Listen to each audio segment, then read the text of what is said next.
Katie may ibinulgar tungkol sa relasyon ng kanyang ina na si Katrina at Chris.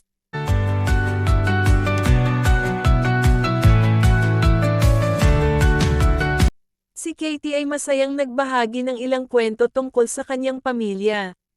Ayon sa kanya, masaya raw ang bakasyon nila sa El Nido.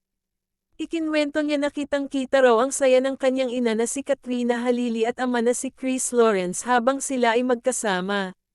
Sinabi rin ni Katie na madalas daw magkulitin at magtawanan ang dalawa. Ibinahagi niya na ipinapakita raw ng kanyang mga magulang ang kanilang pagmamahal pa sa isa't isa. Gayunpaman, ang mga ganitong detalye ay bahagi lamang ng kanyang inosenteng obserbasyon bilang anak. Mahalaga pa rin ang paggalang sa pribadong buhay ng pamilya.